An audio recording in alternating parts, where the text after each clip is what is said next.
et je partage mon écran.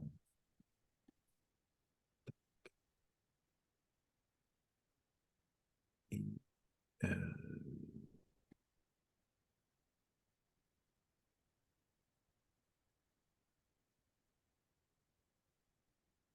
hop. Bonsoir, rebonsoir donc à tout le monde. Est-ce que vous voyez bien mon écran?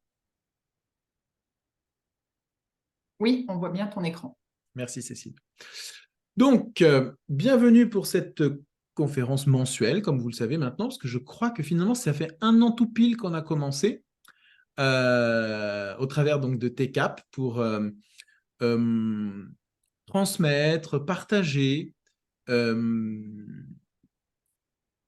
ce qui tourne autour des troubles des conduites alimentaires, ou en tout cas notre désir à Cécile, Angélique et moi de, euh, de vous transmettre euh, du care au travers donc de l'attention et le soin, de la compétence et aussi de la confiance, pour aller aujourd'hui en tout cas dans le plaisir, et remarquez dans les autres fois aussi, dans le plaisir de partager. Et j'espère que nous allons tous apprendre dans le plaisir, être ensemble dans le plaisir, au travers donc de cette conférence. Comme vous le savez peut-être, eh bien, TCAP Action est une association de fait de praticiens passionnés dans leur métier et au travers du sujet donc, des troubles des conduites alimentaires.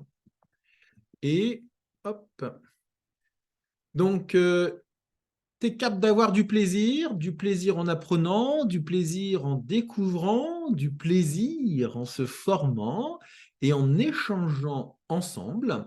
Donc là, vous voyez notre magnifique photo de tous les trois avec Cécile Lagouche à gauche. Donc, pour celles et ceux qui ne connaissent pas Cécile, et j'oserais dire qui ne connaît pas Cécile maintenant, Cécile est diététicienne nutritionniste, maître praticien en PNL, formée à la psychotrauma, qui est installée sur Caluire-et-Cuire près de Lyon. Angélique, qui est psychothérapeute et notre mentor à Cécile et moi autour des troubles des conduites alimentaires et autour à travers de la PNL. Et moi-même, en tant que sophrologue et psychopraticien installé à Nice, Angélique est installée à Sainte-Maxime. Ce soir, avec du plaisir, on va apprendre, découvrir, se former, échanger, sachant qu'il est possible pour les patients, les familles des patients, les praticiens, de se former autour des troubles des conduites alimentaires. Donc pour cela, il y a tout un programme pour les mois, et les semaines et les mois à venir. Donc à tout moment, bien sûr, vous pouvez venir vers nous pour connaître le contenu des formations et puis les dates surtout. Les prochaines conférences, je pensais que ça arrêtait à l'endroit. Eh bien, sur votre droite, c'est Angélique qui, le jeudi 16 novembre, animera la conférence sur la confiance en soi et les TCA, comment les associer. Et quelques jours avant Noël, Cécile, avec sa liste au Père Noël, et puis si on faisait le vœu de ma vie sans le TCA. Aujourd'hui, c'est votre serviteur qui est avec vous, qui anime. Donc, comment se faire plaisir et surtout, se faire plaisir fait-il grossir? Vaste sujet.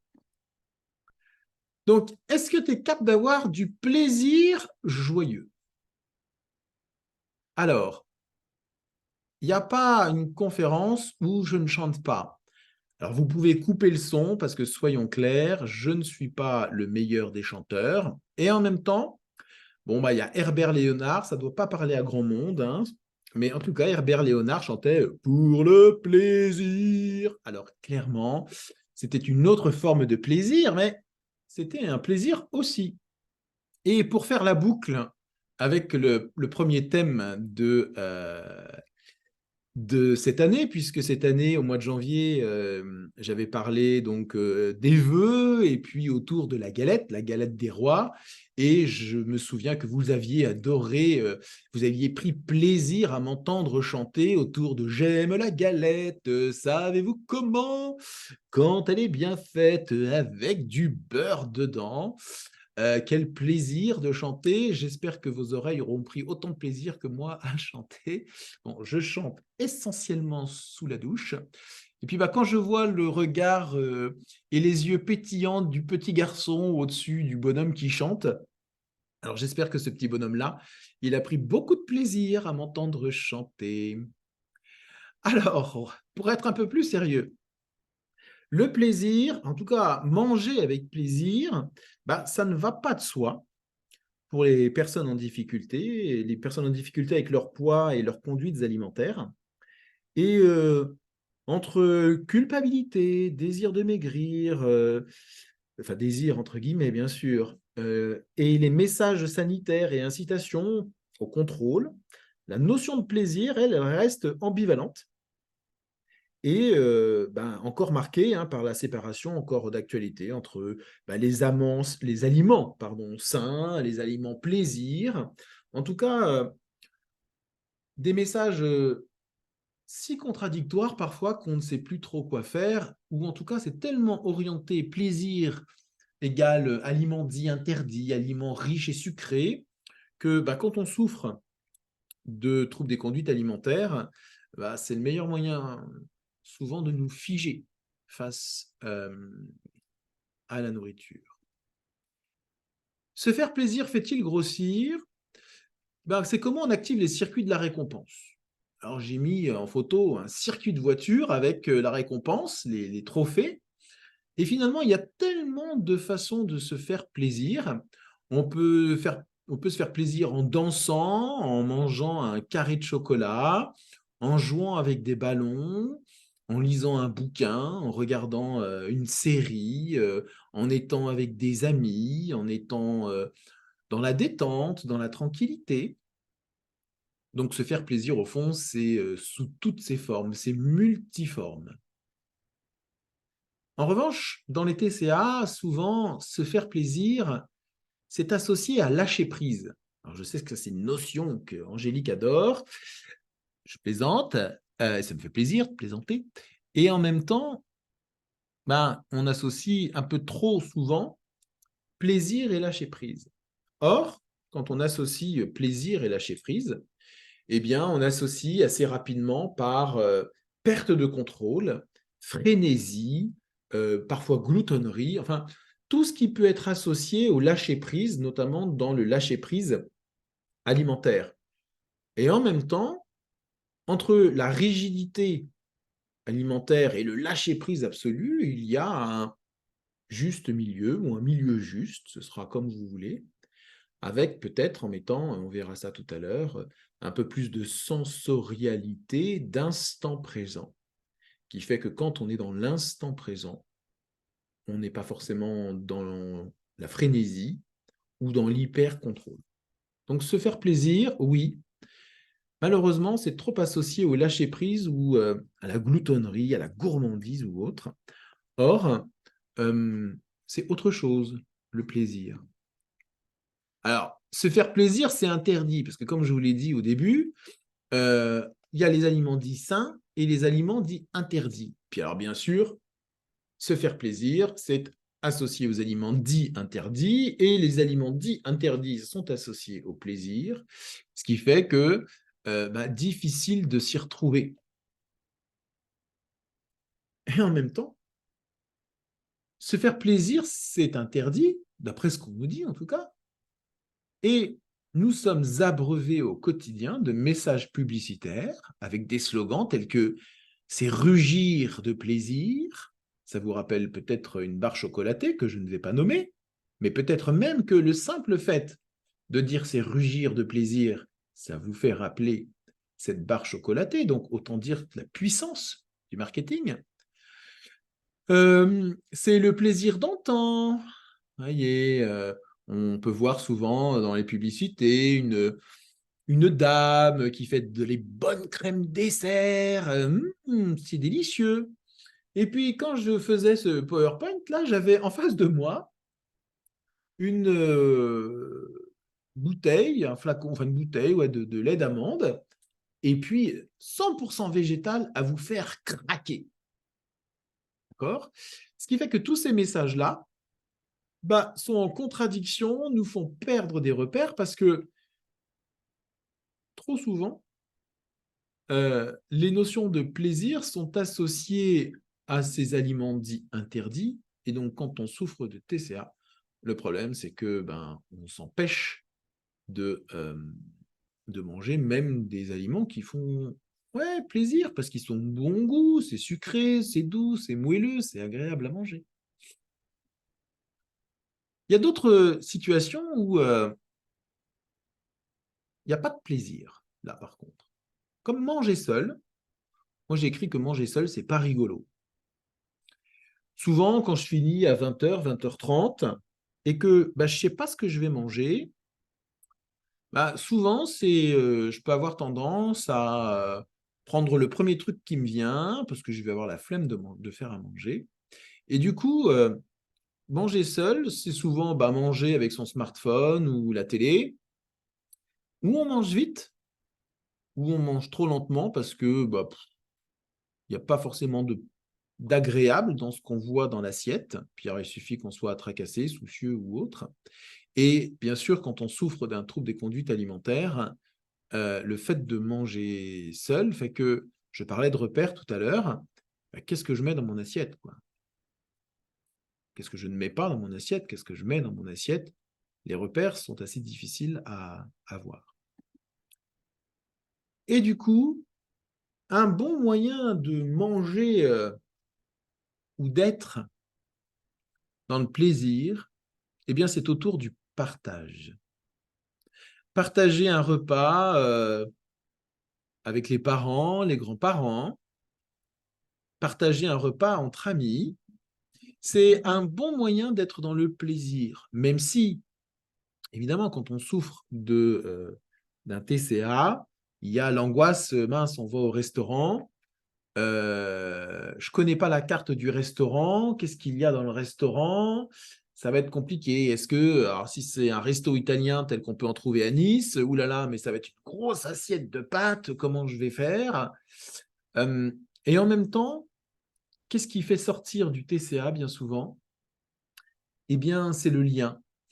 C'est partager le repas avec l'autre, puisqu'au fond, être avec l'autre, ça fait sourire, ça fait rire, c'est aussi des moments de partage, de moments de confidence, et le plaisir, là, il est partagé. Et le plaisir partagé, lui, clairement, il ne fait pas grossir. L'important, c'est de le partager, ce plaisir. C'est mettre du lien. J'ai mis au milieu, là, une image avec deux cerveaux, l'un en face de l'autre.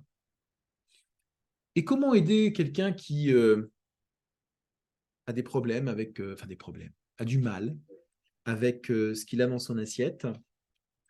Eh bien, c'est d'être avec lui, c'est d'être avec elle, et être d'abord dans un engagement avec la personne avec qui on est en face. Parce que quand je souris et que je regarde l'autre et que l'autre me regarde sourire, eh bien, il sourit, lui aussi. Même s'il ne sourit pas directement, le fait de me voir sourire active au travers des neurones miroirs eh bien, la zone du cerveau qui sourit. Et puis, quand je regarde l'autre avec mes yeux qui sourient, avec des yeux doux, avec des yeux rieurs, eh bien, même chose. J'active chez l'autre du plaisir, du rire, peut-être de la douceur. Et même chose quand je prends ma fourchette et je pique ce que j'ai dans mon assiette et que je le mets dans la bouche, eh bien, ça active aussi chez l'autre, dans son cerveau, au niveau de la zone sensorimotrice, eh bien, cette action de mettre la fourchette ou la cuillère à la bouche avec l'aliment qu'il y a à l'intérieur. Et ce qui est important aussi, c'est à chacun son assiette. Parce que quand on souffre d'anorexie, de boulimie, d'obésité ou d'un trouble des conduites alimentaires, on peut avoir tendance à comparer ce qu'on a dans son assiette avec ce qu'a à l'assiette de l'autre.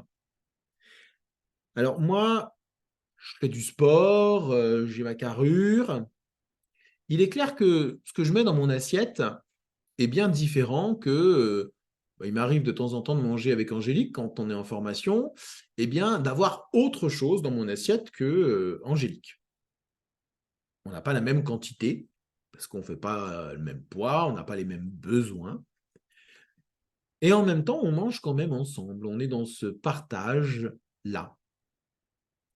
Et mettre du lien, c'est chacun son assiette. On évite la comparaison avec sa petite sœur ou même avec sa grande sœur. On évite la comparaison avec l'assiette de sa maman, de son père, puisque finalement, à chacun ses besoins. Pour éviter toute forme de tension. Et au fond, c'est comment on mange en fonction de ses besoins. Et, j'insiste, à chacun son assiette. Et le plaisir, c'est aussi mettre de la sensorialité. Tout à l'heure, Patrick, avant de commencer, a dit « Ah, mais il n'y aura pas l'encas à la fin. » Et pourquoi pas? Ça pourrait être sympa, peut-être un jour, ça pourrait être une idée de conférence, ça tient. De prendre le temps de profiter d'un aliment qu'on aime, l'aliment qu'on aime, et d'y mettre toute la sensorialité, cette sensorialité-là, qui active le plaisir. Le plaisir d'abord des yeux. C'est comment je regarde mon aliment, là, que j'aime tant. Sa couleur, sa forme, sa taille, son parfum. Est-ce que c'est plutôt pimenté? Est-ce que c'est plutôt amer? Au niveau du goût, même chose. Est-ce que c'est sucré? Est-ce que c'est amer? Est-ce que c'est acide? Au niveau du son, quand on le met dans la bouche, est-ce que ça croque? Est-ce que c'est moelleux? Parce que c'est la différence entre manger quelque chose de croquant, tiens, pour être croquant. Bah tiens, une chips. Une chips, ça croque. Une pomme, ça croque. Un chamallow, c'est tout doux dans la bouche. Et donc, c'est comment on y met du visuel, des odeurs, du goût, et puis bah, comment on se sent quand on mange ce qu'on mange.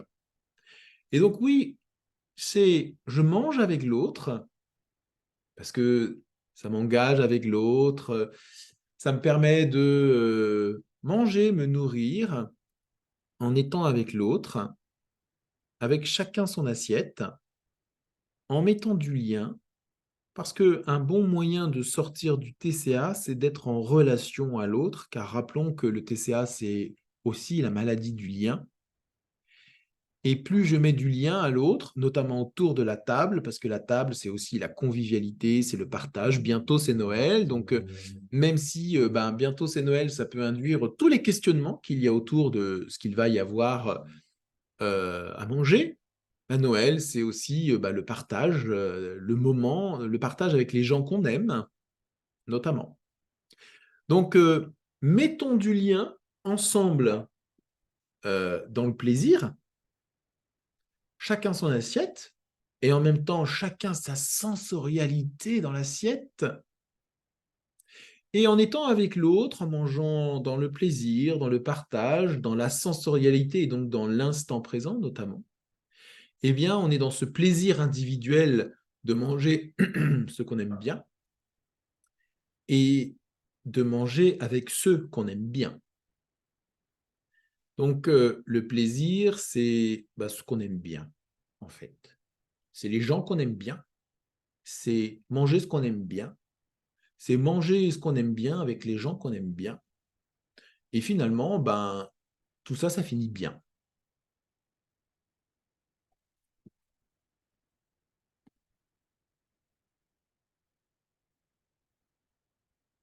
Alors, c'était mon petit temps comment dire, de présentation. Je vais couper l'enregistrement. Quoique, je ne sais pas. Alors, je vais demander à mes chers collègues et amis, est-ce que je coupe l'enregistrement autour des questions-réponses ou c'est comment? Je ne sais pas. Ou est-ce qu'on peut laisser? C'est vrai que la dernière fois, on s'est permis jusque-là, on n'enregistrait pas les questions. La dernière fois, pour la conférence avec le témoignage de Mélanie, on avait dit qu'on les laissait. J'ai eu plutôt des retours positifs des personnes qui ont pu regarder les replays en disant que c'était intéressant aussi les réponses qu'on peut donner. Oui. Du coup, moi, je propose qu'on laisse l'enregistrement et puis s'il y a des personnes que ça ne dérange pas de mettre la caméra pour poser la question, vous ouvrez la caméra. Si vous préférez qu'on ne voit pas votre mine, du coup, vous pouvez laisser la caméra éteinte peut-être pour les questions. Je propose ça. Angélique, t'en penses quoi? Je me disais que finalement, si jamais il y a vraiment des questions qui sont hyper gênantes, à la limite, on coupera sur les dernières minutes, nous les mettez en discussion, puis on les citera à la fin. Voilà, comme ça on essaie de satisfaire tout le monde. Super. Un premier retour, vous en avez pensé quoi de ce plaisir? Alors certes, ma grande capacité à chanter est merveilleusement bien pour le plaisir et j'aime la galette. Et pour vous, Angélique et Cécile, c'est le plaisir, c'est comment? Ou si je devais imiter quelqu'un que j'ai rencontré pendant 3 jours, et pour vous, le plaisir, c'est comme quoi? Bon, moi, j'avoue que j'ai le plaisir de faire un peu l'imbécile. Alors, je vais vous faire rire. Le plaisir, c'est quand le dentiste est passé. Non, je rigole, parce que vous voyez, je parle de travers parce que je suis passée chez le dentiste. Donc, en t'écoutant, je me disais, c'est vrai que pour certains, le plaisir, je sais même pas si on est en capacité d'activer le circuit de récompense, parce que si on a choisi cette thématique, c'est que c'est un vrai sujet dans les troubles des conduites alimentaires, avec une peur du plaisir, je sais pas, de peur que quelque chose nous échappe. Et en même temps, il y a un premier principe de plaisir qui s'appelle tout simplement le soulagement. Et du coup, quand le pire est fini, c'est déjà un soulagement. Donc, avant de venir, tout à l'heure, je suis allée chez le dentiste, donc je peux pas te dire que j'y vais avec grand plaisir. J'ai plaisir à voir mon dentiste, mais j'ai pas plaisir par rapport à ce qu'il fait. Peut-être qu'en thérapie d'ailleurs, ou en accompagnement, on peut avoir plaisir à voir Romuald, Cécile ou Angélique, et en même temps, on n'est pas toujours tout ce qu'on a à y faire. Mais justement, ce principe de soulagement. Et du coup, je me dis que dans le soin des TCA, peut-être qu'il y a déjà aussi à travailler sur ça et se rappeler que il y a un moment où il y a un pic de stress, possiblement la pesée, la visite chez le médecin, le repas, bien évidemment. Et puis, du coup, après, il y a le soulagement quand c'est fini. Donc, il y a le plaisir avant, des fois, c'est l'excitation d'attendre le Père Noël, le plaisir pendant ou pas. Et puis il y a le soulagement ou le plaisir après. Voilà. Donc je me disais qu'en plus le plaisir, il peut avoir plusieurs temps et c'est à nous de travailler sur ça. Et le premier plaisir, parfois, c'est déjà le soulagement, d'être un peu moins en tension, y compris par rapport au repas, à tous ces aspects-là. Voilà, bien sûr, je te réponds ce qu'on a à faire là, et rappeler quand même que il y a quelque chose d'essentiel, c'est que parfois, je reprends l'exemple du jour, aller chez le dentiste, c'est pas plaisant, la chose en tant que telle. En même temps, quand on a mal aux dents, après, on est soulagé. Et en même temps, j'ai toujours plaisir, je fais des kilomètres pour aller voir ce monsieur-là parce que j'apprécie sa façon de travailler, puis même au fil des années, je l'aime bien. Voilà, donc on peut en plus décortiquer ce principe de plaisir en plusieurs volets. Voilà. Je te laisse parler, Cécile. Merci. Je pensais quand tu me montrais les images du début avec la fameuse publicité pour la barre chocolatée, il y avait même des publicités, le plaisir coupable. C'est dans ces notions effectivement de plaisir. Et justement, le soulagement, je crois que c'est vraiment intéressant parce que pour certains patients, il peut y avoir une certaine forme de culpabilité d'éprouver du plaisir à manger. Et donc de le décortiquer, ça, je crois, et de me montrer combien ce soulagement, y compris de ne pas être chez le dentiste, d'avoir fini une épreuve de maths, par exemple, on se sent soulagé et que ça peut apporter une certaine forme de plaisir. J'aime bien aussi le reconnecter aussi avec d'autres formes de plaisir. Là, on a beaucoup centré sur le plaisir alimentaire et en même temps de découvrir aussi qu'il y a d'autres formes de plaisir. Je parle souvent notamment aussi dans le choix. Ne serait-ce que moi, par exemple, j'ai plusieurs savons dans ma douche parce que j'aime bien pouvoir choisir le matin quand je prends ma douche et me dire quel parfum j'ai envie d'avoir parce que les savons, ils ont différents parfums. J'en ai qui sont aromatisés à différentes choses. Et puis également, je fais beaucoup l'analogie avec l'alimentation parce que les savons aussi, ils n'ont pas la même texture de mousse, parce que moi j'aime bien les mettre sur une fleur de douche et puis de les faire mousser. Et je sais qu'il y a certains savons qui vont avoir une mousse qui va être très très onctueuse, très très enveloppante. Il y en a qui vont pas du tout mousser. Et du coup, il y a des moments, j'aime bien quand ça n'avait pas de mousse. Il y a des fois, j'aime bien avoir une mousse enveloppante. Il y a des moments, j'aime bien avoir une certaine odeur et j'aime bien avoir.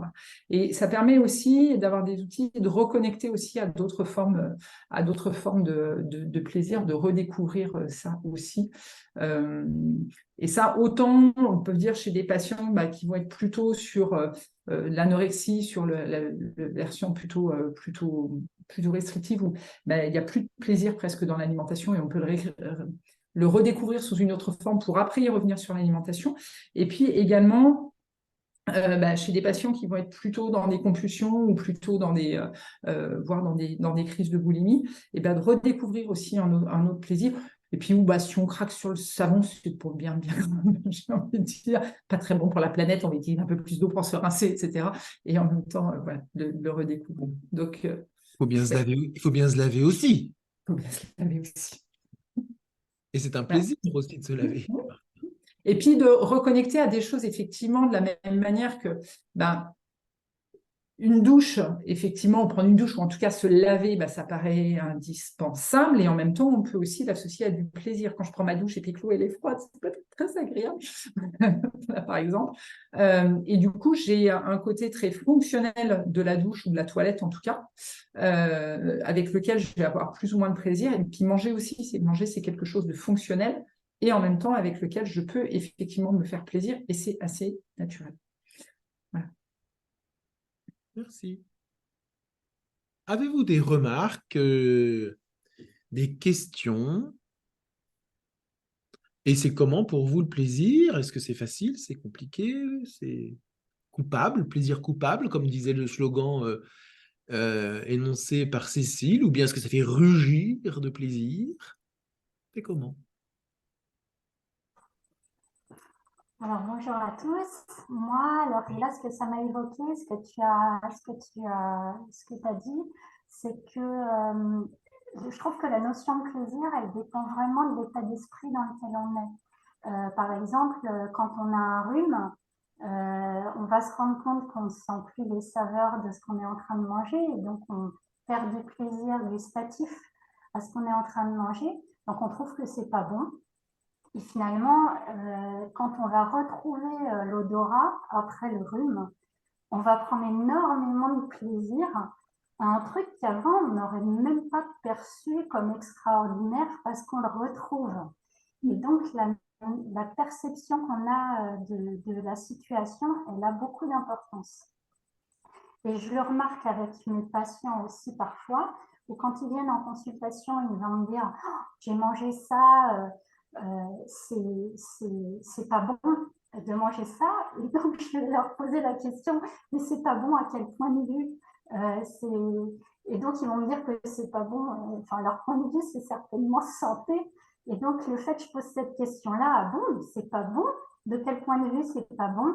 Finalement, là, ils vont me dire, ça les fait souvent rigoler. Oui, c'est bon gustativement. Finalement, c'est la manière dont on voit les choses, le plaisir quel point de vue on a, ça modifie les choses. Notre état d'esprit modifie le plaisir qu'on va ressentir. Et c'est ça ce que tu as évoqué, ça m'a fait penser à ça.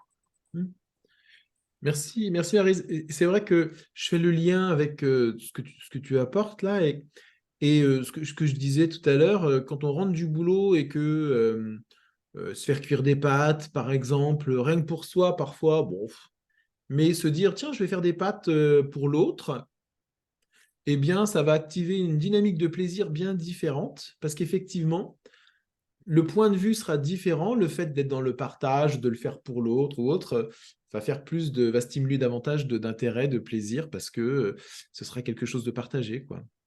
Donc, effectivement, le point de vue autour d'un même plat, en fonction du contexte et de la circonstance, permettra de vivre les choses autrement. Merci Maryse. On se fait le lien avec la douche quand on n'avait pas eu d'eau chaude pendant une semaine, puis qu'on reprend une douche chaude. Qu'est-ce que c'est bon! Qu'est-ce que c'est bon! Voilà, alors tous les jours, ça nous paraît tellement, tellement normal. Avez-vous des questions, des remarques? Avec plaisir.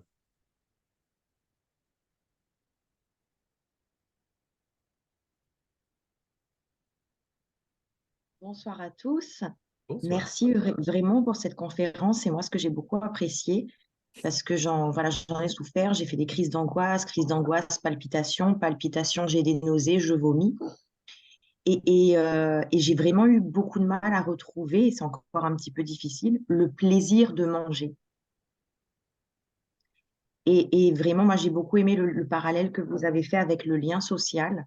C'est comme ça que j'ai réussi à retrouver le plaisir et à ne plus psychoter sur ce que je mangeais en me disant « Ouh là là, ça va me rendre malade » et d'essayer de prendre des repas en interaction avec des gens.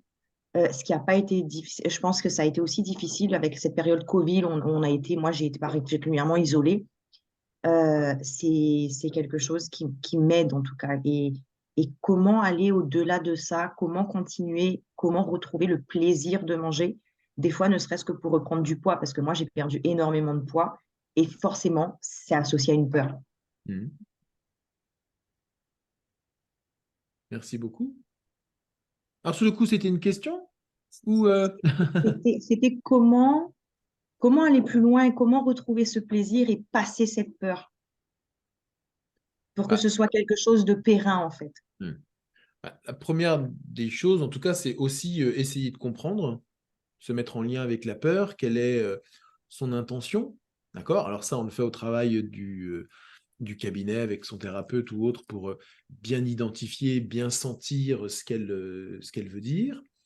Et puis aller pas à pas. Parce que c'est comment on se fixe un objectif suffisamment accessible. Parce que si, je sais pas, tu as envie de remanger de la tarte au citron meringuée. Bon, je dis pas ça parce que c'est mon dessert préféré, d'accord? Et clairement, une grosse part de tarte, ça peut rigidifier s'il y a toutes ces peurs-là. Bon. Et du coup, ce serait comment de commencer par une petite cuillère, une petite bouchée, en y mettant toute la sensorialité, là, de l'acidité du citron, du côté sucré de la meringue, peut-être du croquant de la tarte, et puis tout ça dans la bouche, la texture dans la bouche, rien qu'autour d'une première bouchée, par exemple. Et se rendre compte que finalement, ça fait du bien, et de négocier, d'apprivoiser, de comprendre la peur. Et c'est là où le travail thérapeutique il peut être aidant à ce niveau-là, parce que ça permet de mettre ça, de faire ça un peu en sécurité, ensemble. Dans mon cabinet, par exemple, il arrive qu'on fasse de la dégustation de l'aliment préféré. Alors, ça peut être d'un carré de chocolat au macaron, enfin bon, bref, à ce qui fait plaisir. Et du coup, d'y aller pas à pas, tranquillement, et de se rendre compte que globalement, on ne prend pas 1 kilo avec 10 grammes de chocolat. Hein. On ne prend même pas 10 grammes avec 10 grammes de chocolat. Ça répond à ta question? Oui, oui, non, mais merci beaucoup. Et puis j'ai beaucoup aimé et je pense que moi, c'est quelque chose que j'avais constaté, ce lien avec l'interaction sociale aussi qui est très important autour du repas. Mm. Oui, et quand Donc, on le fait ensemble, oui, ça permet d'y aller doucement, d'aller tranquillement, et puis on n'est pas uniquement focalisé en fait sur ce qu'on est en train de manger, c'est que on est en lien sensoriel avec ce qu'on mange et aussi dans l'interaction avec l'autre. Je pense à, pour moi c'est une anecdote amusante, je pense à Angélique par exemple quand elle donne à manger à son petit-fils et à chaque bouchée maintenant il y a un même si je ne sais pas si vraiment il sait ce que veut dire. Mais en fait, il y a du Et du coup, ce lien-là, ce partage-là fait que bah, c'est ce à deux-là, ce ensemble-là, qui fait que c'est plutôt paisible hein, et sécurisant.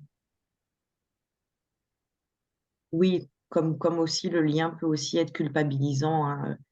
Effectivement, on peut te dire, ah, mais tu manges pas assez, oh, mais tu manges trop. Voilà, c'est vrai que ça aussi, c'est pas facile. Je suis tout à fait d'accord. Et c'est comment, justement, dans la stratégie du lien social, on va essayer de chercher des copains et des copines ou des C'est membres de la ça, famille avec qui ça se passe bien. Et, absolument. euh, et puis on laisse courtoisement ceux qui sont dans la remarque bah, manger avec d'autres. Absolument. Non, non, mais ça permet aussi de faire beaucoup de...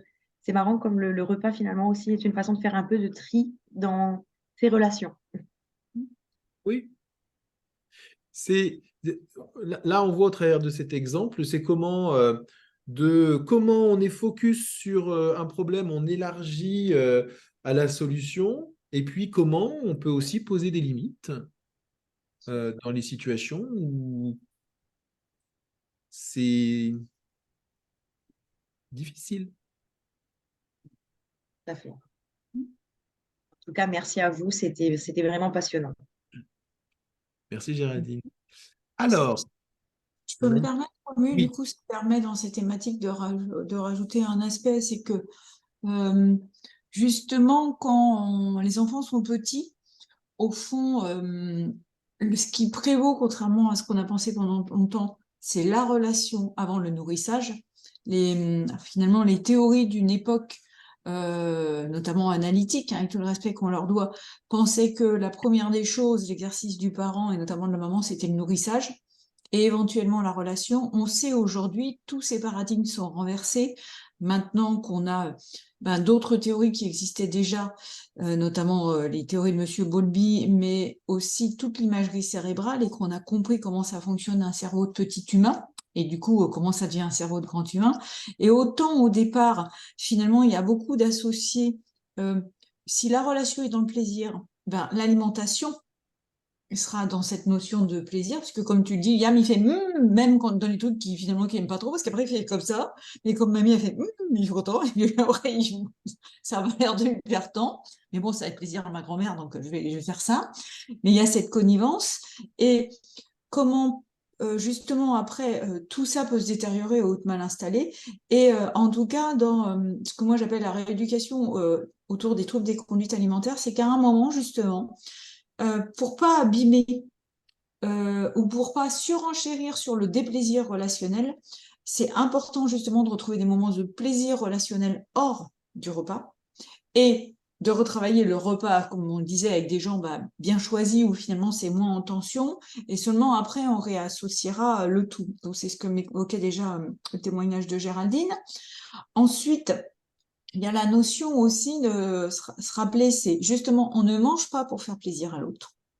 Ça, c'est quand même, voilà, est-ce qu'on mange pour se faire plaisir? Très honnêtement, il y a quelque chose d'absurde autour des régimes et après d'exacerber dans le trouble des conduites alimentaires, c'est au fond, on finit par manger des choses qu'on n'aime pas. C'est quand même assez incroyable. Surtout qu'aujourd'hui, on n'est plus affamé au point de devoir manger n'importe quoi. C'est tant qu'à faire, si on a besoin de manger, autant qu'on mange quelque chose qui nous fait plaisir. Et le principe de plaisir alimentaire, il n'est pas partagé par tout le monde sur le même registre. Toi, tu peux aimer le chocolat blanc, Cécile, le chocolat noir, et moi, le chocolat au lait, par exemple. Hein, voilà. Donc, c'est de pouvoir aussi dire le plaisir, il est à la fois partagé, mais aussi individuel. Et du coup, on doit respecter cet aspect-là. Et le dernier volet que ça m'a évoqué, c'est et le principe de plaisir. Pour certains, il est associé à l'aspect quantitatif, et pour d'autres, il est associé à l'aspect qualitatif. Et au fond, eh ben, du coup, c'est important de respecter ces deux registres. Voilà. Et souvent, malheureusement, il y a une confusion entre la quantité, la qualité, et rappeler une chose, c'est que l'humain, chacun de nous est le seul à savoir effectivement ce qu'on aime manger. Comme tu disais, finalement, tous les deux, on mange pas la même chose quand on est à table, mais on mange pas la même chose non plus avec Cécile, et on n'a pas non plus les mêmes gabarits, les mêmes âges, les mêmes besoins, et puis pas les mêmes goûts. Par contre, on a toujours tous les trois grand plaisir à manger ensemble. Et puis, on n'a pas non plus forcément le même rythme alimentaire non plus. D'accord? Ce qui fait que souvent, on a tendance à se comparer aussi sur un repas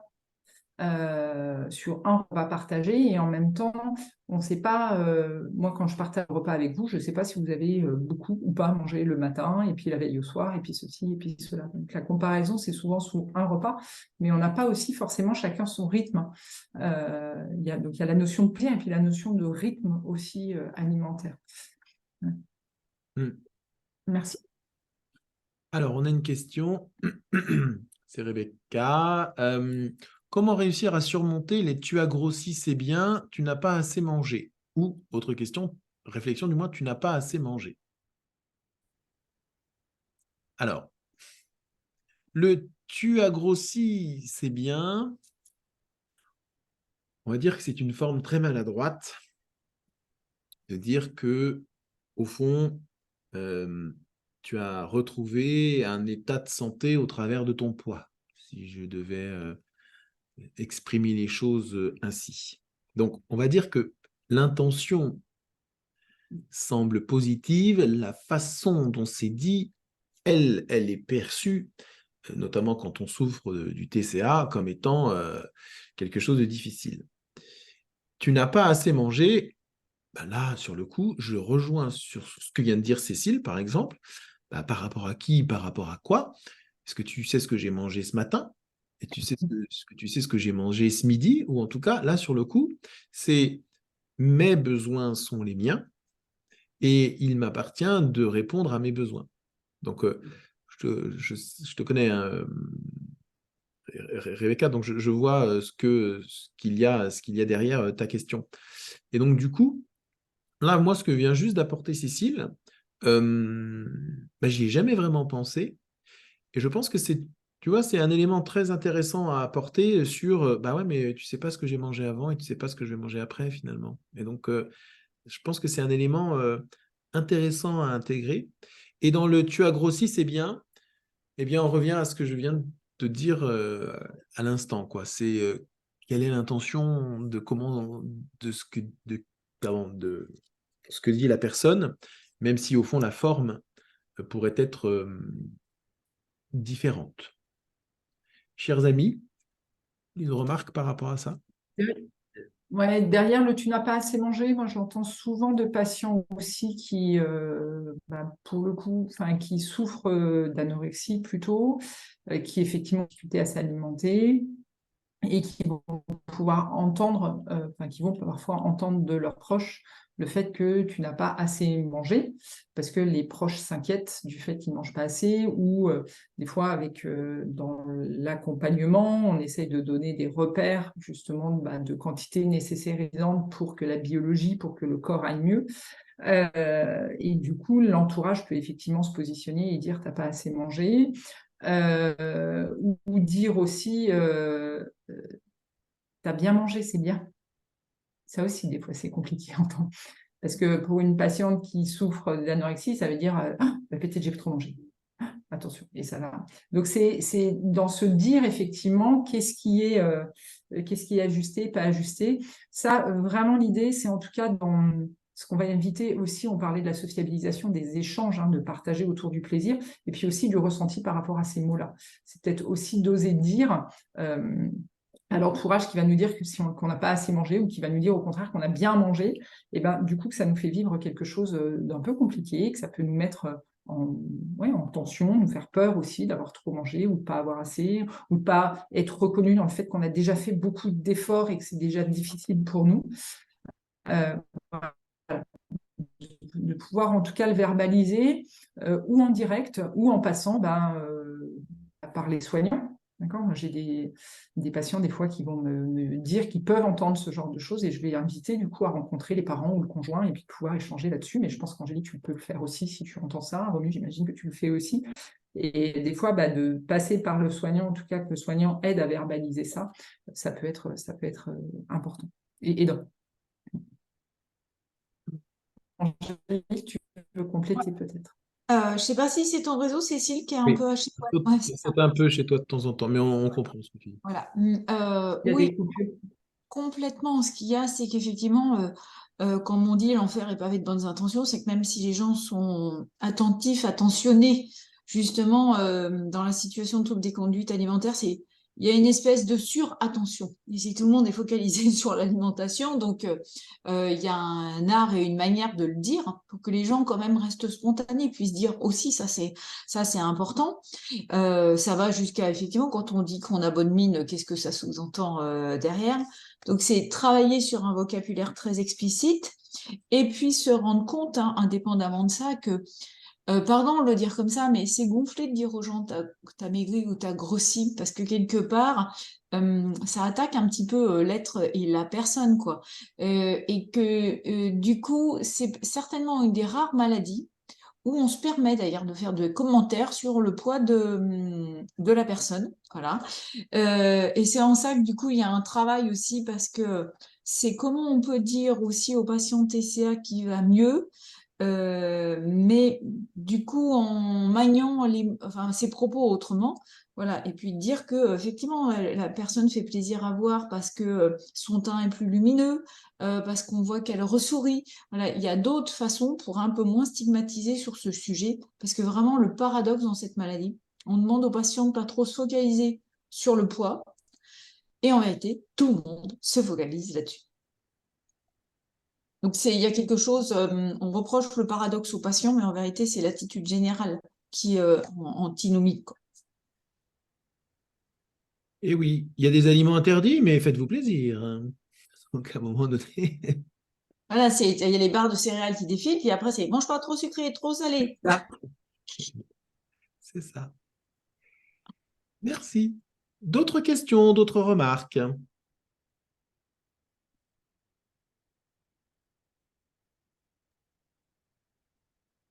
Oui, bonsoir. Merci déjà pour cette conférence, déjà très intéressante. Et puis donc, moi, je voulais dire, justement, on parle bon, des problèmes d'alimentation, mais c'est vrai quand on entend aussi, oh, mais t'en reprends encore, t'en as pas assez, enfin, quand il y a des problèmes d'obésité, hein, ça, c'est très difficile aussi à entendre. Et puis, bon, quand on trouve du plaisir, en fait, avec une quantité d'aliments qui est importante, quand on fait un rééquilibrage alimentaire, on va diminuer cette quantité d'alimentation. Et finalement, on perd un peu le plaisir qu'on avait avant, enfin, le plaisir qu'on trouvait dans l'alimentation, trop, mais voilà. Et donc après, comment retrouver le plaisir avec les privations, entre guillemets, parce que c'est compliqué. Donc même quand on partage le repas avec des personnes, etc., c'est vrai que c'est compliqué. Voilà, quand on a cette notion de plaisir avec l'alimentation qui est quand même, voilà, qui est quand même en quantité importante. Hmm. Donc ça, c'est compliqué après de retrouver le plaisir et comment faire en fait pour essayer de retrouver cette notion de plaisir avec la diminution des quantités, avec un goût différent aussi parce qu'on cuisine autrement. Voilà, il n'y aura pas les petites sauces, il n'y aura pas les choses un petit peu plus grasses des fois. Voilà. Donc comment éprouver quand même du plaisir à manger Alors, question. comment trouver du plaisir à manger quand les quantités sont réduites ou quand on remplace? Ouais. C'est bien ce que tu dis, Christiane. Mm. Alors, je pourrais dire, eh bien, cher Christiane, en étant dans la pleine conscience de ce que tu manges, et en même temps, ce n'est tellement pas si simple que d'être dans la pleine conscience de ce qu'on mange. En tout cas, tout un repas entier. Moi, je ne sais pas faire. Donc, un bon moyen, en tout cas un moyen, c'est quand même être dans une forme de conscience dans la première bouchée. Parce que difficile ensuite à la deuxième bouchée de remettre le même niveau de sensorialité puisque le palais, le nez se sont habitués à ce qu'on a apporté. En revanche, puisque c'est rééquilibrage alimentaire, ça veut dire aussi que tu peux continuer à manger ce que tu aimes. Et donc, du coup, c'est comment, notamment au travers de la première bouchée, mais ça peut être la première bouchée de l'entrée, ça peut être la première bouchée du plat, ça peut être la première bouchée du dessert, ça peut être la première gorgée de café, d'accord? À prendre un tout petit peu plus de temps à ce moment-là pour être dans cette sensorialité-là, d'accord? Peut-être si tu es attiré par un parfum de tel ou tel aliment, eh ben, c'est comment en prendre une grande inspiration et de laisser sentir, commencer à l'intérieur au travers de ce parfum-là. Parce qu'au fond, ça n'est pas tant la quantité qui donne le plaisir, c'est la qualité de ce que tu manges et comment tu te concentres dessus. Au cabinet, il y a eu des fois où on a fait des expériences de dégustation de carrés de chocolat et au fond, c'était un quart de carré de chocolat qui pouvait faire 5 minutes. D'accord? Donc, du coup, alors, il y a la dimension du plaisir au travers de ce que tu manges, et peut-être ce serait comment de cultiver du plaisir au travers autre chose. Peut-être au travers du chant, au travers du sport, au travers d'un film, d'une série, du jardinage, enfin, comment développer certaines activités que tu aimes déjà, d'accord, pour retrouver cette forme de sensorialité-là, pour essayer de trouver tu vois, un côté de vase communicant, développer plusieurs formes de plaisir autrement qu'au travers de l'alimentation. Ça te parle, ça? Oui, oui, oui, oui, ça me parle, ouais. Ouais, ouais. Ouais. Après, c'est difficile, mais voilà, faut tenter, quoi. Oui, Essayer, faut essayer. c'est pas à pas, c'est Ouais, une c'est forme petit à de, petit, ouais. j'ai failli dire une forme de rééducation, mais c'est Oui, presque. c'est ça, ouais, presque. Oui, parce que quand ça fait très, très longtemps que ça dure, malheureusement, on a ce schéma et c'est vrai que pour s'en défaire et trouver autre chose, voilà, c'est long, quoi. Et puis j'ai envie de dire, souvent il y a eu pas mal d'accompagnement au préalable, quand ça fait longtemps qu'on est un peu avec ce problème-là. Et c'est vrai qu'il y a beaucoup d'approches où on va être un peu dans la restriction des quantités et où on va être éventuellement, ce que tu disais aussi Christiane, dans la restriction un peu aussi au niveau qualitatif. Donc on ne va pas mettre de sauce, on ne va pas mettre de beurre, on ne va pas mettre de crème dans la sauce, etc. C'est vrai que dans les approches, on va dire, peut-être qu'elles sont un peu plus modernes, je ne sais pas, mais en tout cas plus adaptées aux troubles alimentaires, on va plutôt aller explorer justement cette dimension du plaisir, parce que effectivement, chez certaines personnes, le plaisir, il est dans la quantité, et il n'est pas forcément dans la qualité. Et du coup, on va aller explorer finalement dans cette quantité. Moi, j'ai des patients qui me disent, mais non, mais il faut que je me sente calée, que je me sente blindée pour avoir du plaisir. Et du coup, on va aller explorer en quoi ça fait plaisir, justement. Comment on le ressent, ce plaisir, qu'est-ce qui l'amène. Et souvent, c'est ce qu'on va avoir, une notion un peu d'apaisement, une notion effectivement de ça vient remplir quelque chose qu'on pouvait peut-être percevoir un peu vide, voilà, ou un état pas très très agréable, comme disait Angélique tout à l'heure avec le dentiste, c'était pas très agréable, mais quand ça s'arrête, c'est bon. Des fois, ce qu'on peut percevoir au niveau de notre tronc, là, de notre intérieur, qu'on peut localiser éventuellement au niveau de notre estomac, c'est pas très agréable, et quand ça se remplit, et du coup, ça vient combler. Et c'est un petit peu de le matérialiser, enfin, en tout cas d'aller l'explorer, et puis de regarder comment on va pouvoir effectivement le percevoir. Peut-être que c'est pas sur la quantité, et c'est là où on va travailler éventuellement sur le rythme ou éventuellement sur d'autres choses. On va donner aussi des éléments un peu techniques qui expliquent en fait cette sensation un peu de distension de l'estomac qu'on peut percevoir et qui peut percevoir comme étant justement un plaisir parce qu'une source de soulagement et pour pouvoir effectivement l'explorer. Donc la piste globalement de la dégustation de la saveur, c'est une piste et en même temps, des fois, c'est pas toujours accessible. On va aller vers d'autres choses et de ce que ça peut amener. Voilà. Et des fois, on tombe sur des choses très, très particulière, je dirais, un petit peu singulière, donc quoi, chacun peut avoir sa source de plaisir. Pour vous donner un exemple très, peut-être original, je sais pas, en tout cas, moi, ça m'avait surprise à l'époque. J'accompagnais un patient à l'époque, d'ailleurs, qui s'appelait Romuald aussi, et qui, lui, il avait tendance à effectivement se remplir, surtout quand ça allait pas très, très bien, avec des gâteaux qui s'appellent les Oreos. Voilà. Et alors, il démarrait un paquet d'Oreo, il finissait le paquet d'Oreo. Il n'était pas très, très à l'aise avec ça. Donc, on avait un petit peu décortiqué, effectivement, le plaisir, finalement, de manger des Oreos, où est-ce qu'il le trouvait. Puis il me disait, d'ailleurs, c'est un peu nul, les Oreos, c'est pas très, très bon, finalement. Voilà, donc, on était allé explorer. On avait regardé comment il s'y prenait pour manger son premier Oreo, son deuxième Oreo. Et finalement, sa source de plaisir, ce que c'était, c'est que les Oreos, il ne les mangeait pas comme ça. En fait, il les tournait pour arriver à les détacher. Et quand il avait réussi, il se sentait fort, il avait réussi quelque chose. Et c'était quelque part, ça lui donnait un peu un sentiment de puissance, de réussite, et c'était trop top. Puis après, il démarre. Et voilà. Donc c'était assez chouette finalement de découvrir ça. Et puis après, il avait découvert une autre manière.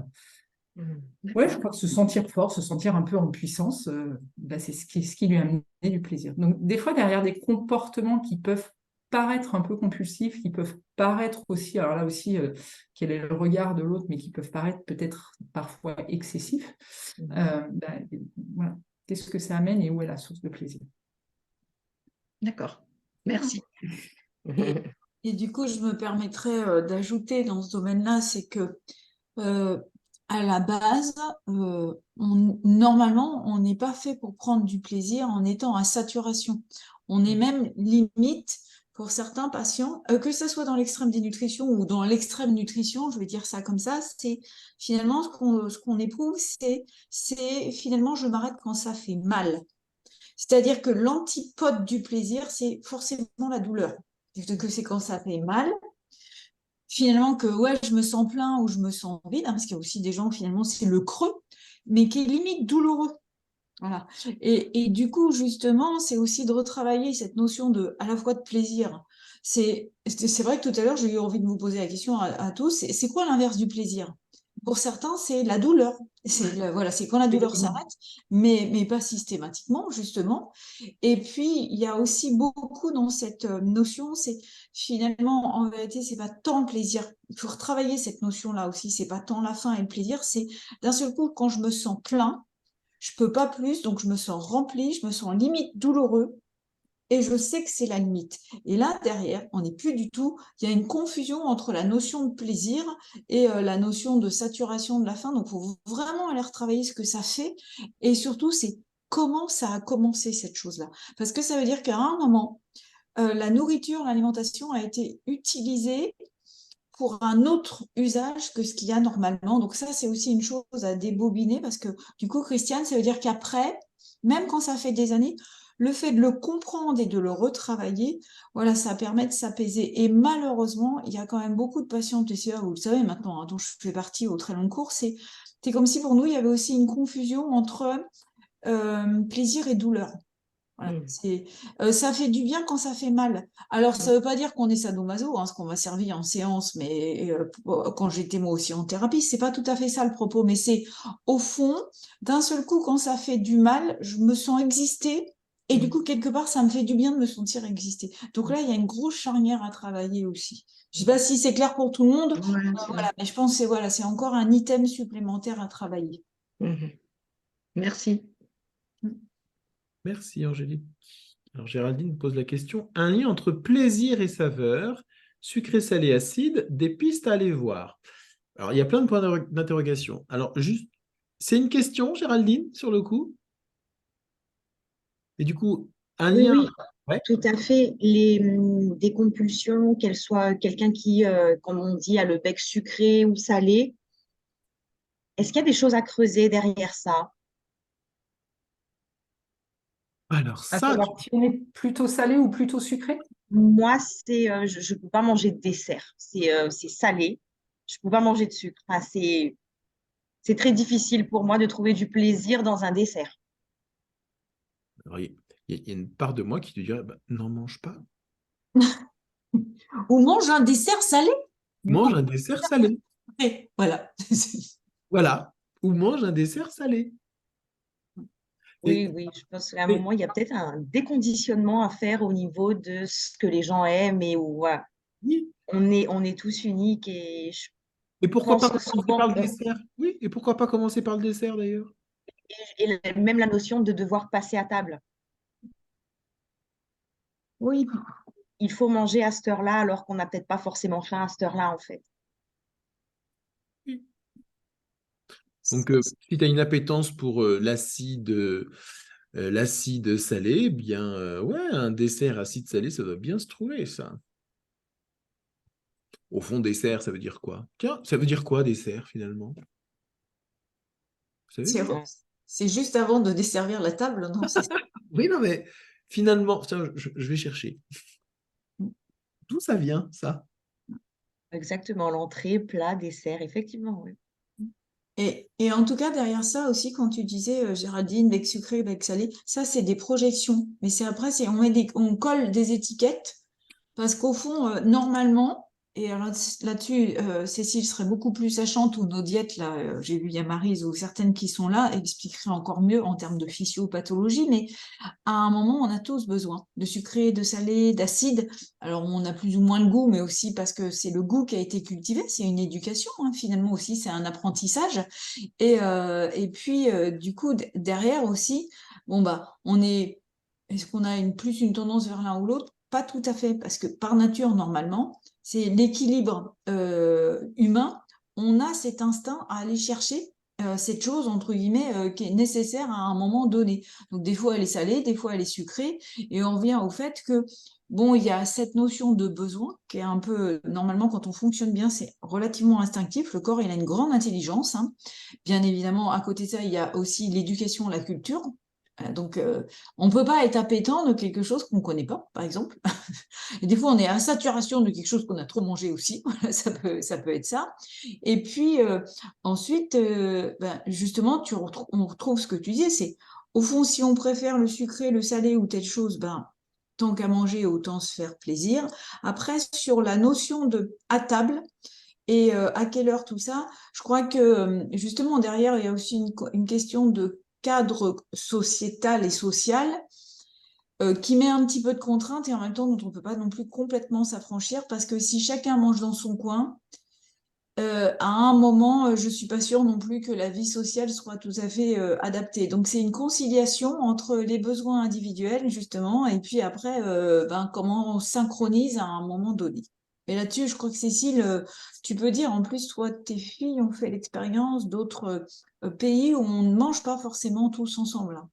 Oui, oui, oui, il y a d'autres pays où effectivement, on ne va pas forcément partager le repas, où chacun va se servir dans le frigo, ou alors on va préparer le repas, mais chacun vient se servir quand ça lui paraît utile pour lui, on peut le dire comme ça. Donc c'est assez, là aussi c'est assez particulier, c'est de se dire, puis en fonction de là où on en est, moi souvent on me demande, alors du coup j'ai pas faim, il faut que je mange ou il faut que je mange pas. Voilà. Ou j'ai pas envie, si j'ai pas envie, je mange pas. Je dirais que ça dépend où on en est. C'est là où c'est important d'être accompagné pour voir en fonction de la situation dans laquelle on est, des fois de reprendre justement un rythme et des repas à l'extérieur où on va avoir un peu de contraintes horaires, effectivement, pour pouvoir avoir ce partage, reconnecter à du plaisir et puis aussi que l'organisme puisse se réhabituer à un certain rythme alimentaire et retrouver de la fonctionnalité, et notamment au niveau du remplissage-vidange de l'organisme. Donc, il y a des moments où, dans les accompagnements, on va plutôt aller vers ça, et puis il y a des moments où on va dire, là, expérimenter peut-être de plus faire en fonction de votre écoute, de vos ressentis, et puis de voir ce que ça peut apporter et ce qui est le plus opportun.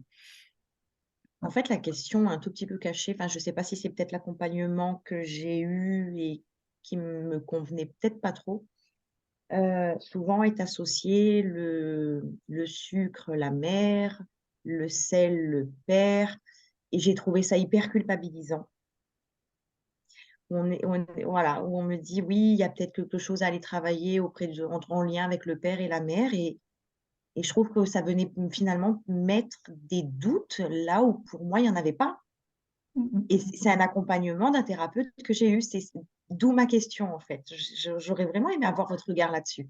Alors là, je suis, pardon, c'est moi qui prends je vais dire, je prends le pouvoir, mais j'assume. Puisque c'est mon fonction psychothérapeute et je forme d'autres thérapeutes. Et là-dessus, Géraldine, je suis désolée, mais c'est de la protection et c'est de l'interprétation. Qu'à la limite, toi, d'un seul coup, je sais pas, quand tu es en train de faire ton travail thérapeutique, tu t'aperçoives que finalement, bah ouais, les bonbons, c'était ce que tu partageais avec papa. Donc, ça veut pas dire que c'est le père, mais que c'était des moments de connivence ou d'alliance avec ton père. Pourquoi pas? Et que c'est ça qu'on recherche et du coup, on peut retrouver dessus. Mais sinon, c'est de la projection et de l'interprétation. Donc, tu as eu raison d'émettre des doutes. Et d'ailleurs, un thérapeute qui dit des choses comme ça, faut émettre ses doutes. Et s'il n'est pas capable de les entendre, bah, pardon pour l'expression, mais je veux dire, tu changes de crèmerie. Bah, c'était ça, je trouvais ça hyper culpabilisant de me dire: «Faudrait peut-être aller fouiller au niveau de la relation avec le père et la mère», et je dis: «Mais» Tu me diras, comme ça, il n'a pas faux, parce que de toute façon, c'est sûr que les parents sont toujours au corps du sujet, quand même, quelque part. oui, oui, mais enfin, je trouve que c'est déjà on vient déjà avec un souci et on repart avec en se disant, Non, «Beh, c'est j'ai pas de souci ni avec mon père, avec ma mère, pourquoi il faudrait que» enfin, j'ai trouvé ça hyper culpabilisant et j'ai arrêté. Et bon, après, voilà, pour en avoir fait plusieurs, il y a quand même énormément de thérapeutes qui viennent soulever cette question. parce que, et encore une fois, j'assume, mais au pire, ils me téléphoneront, ça ne me, absolument pas. Et c'est pas que dans le soin des TCA, parce que pendant très longtemps, il y avait un côté un peu haut du thérapeute qui est interprétatif. Or, il n'y a que le patient qui a les réponses en lui. Et en même temps, par contre, justement, nous, notre boulot, c'est d'aller chercher ensemble pour que voilà, pour que ça soit compris. Après, le père et la mère ont beaucoup été, surtout les mères d'ailleurs, ont été incriminés beaucoup dans le soin des troubles des conduites alimentaires. Mais en réalité, c'est vrai parce que les fonctions nourricières et de nourrissage, au départ, elles sont très affiliées à la maman et au papa. Sauf qu'en réalité, moi j'ai toujours dit, c'est pas une maladie de l'alimentation dans les faits, c'est une maladie de la relation. Et c'est à cet endroit qu'on doit travailler aussi. Après, les pauvres parents, l'idée, c'est pas de les rendre coupables, mais de comprendre comment eux-mêmes en sont arrivés à avoir de telles difficultés pour ne pas pouvoir faire mieux avec les enfants. Puis c'est comme ça qu'on débobine le film et que sur la génération qu'on est, nous, et la suivante, qu'on peut faire mieux. Donc merci. Pardon pour le coup de gueule. Non, non, mais enfin, je trouve que vous avez absolument raison parce que de venir avec un souci où on peut avoir une expérience de vie qui a fait qu'on en est arrivé là, et venir nous poser la question, oui, mais dans la petite enfance, est-ce que papa ou maman... Je trouvais ça hyper culpabilisant en fait. Alors que tu vois, on peut simplement dire, dans la petite enfance, comment papa et maman, est-ce que vous étiez tous satisfaits? C'est plutôt dans quelle ambiance on était, comment les repas se passaient, comment papa et maman aussi vivaient les choses, parce qu'ils sont des modèles. Et l'idée, c'est, on va pas de toute façon, on peut pas décrire des coupables. De toute façon, il y aura pas de procès hein, dans une thérapie. Et justement, ça a fait beaucoup de mal parce que le patient se sent coupable d'incriminer ses parents, les parents se sentent coupables de Absolument. ne pas savoir faire. Et là, on a un gros sac de nœuds dont on a une grande difficulté à se sortir. Et en fait, peut-être une fois, ben, quelqu'un s'est trompé, il a mis du sucre à la place du sel parce que c'est la même couleur, en fait. Ouais, ça m'est arrivé, Non, hein. non, mais merci Pardon. beaucoup pour votre retour là-dessus parce que c'est pas la première fois qu'on l'entend en thérapie. Donc, c'est déjà compliqué d'y aller, c'est déjà compliqué de faire le travail et vous repartez avec la question, est-ce qu'il n'y a pas eu un problème avec papa ou maman? Comme C'est ça complique encore plus. exactement, exactement. Donc, Il y a un bon sac de merci nœuds, il y en a beaucoup pour un. votre retour. Merci Géraldine. D'autres questions, d'autres remarques, d'autres interventions?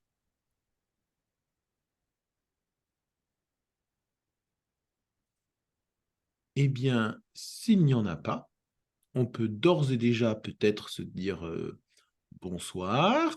Si vous n'avez pas dîné, bah, bon appétit, prenez du plaisir. Peut-être prenez le temps au plat ou au dessert. Je vais aller voir ce que dessert veut dire. Effectivement, c'est desservir la table, c'est desservir les restes. Mais je n'ai pas trouvé qu'est-ce qui fait que c'est fini par la dimension sucrée. Mais je vais chercher. Donc, j'essaierai de vous d'apporter la réponse la prochaine fois. Donc, merci d'avoir participé. Merci pour toutes ces questions, toutes très intéressantes. Merci pour vos réponses. Et puis, notre prochaine conférence, c'est Angélique qui l'animera. Je crois que c'est le 16 novembre, c'est ça. C'est un jeudi 16 novembre, autour de la confiance en soi. Et bien sûr, vous recevrez de toute façon des messages pour vous rappeler et pour vous inscrire. Merci tout le monde d'avoir participé et vous recevrez le replay dans les meilleurs délais. Bonne soirée. Bonne soirée à tous. Peut-être arrêter d'enregistrer du coup. Ici.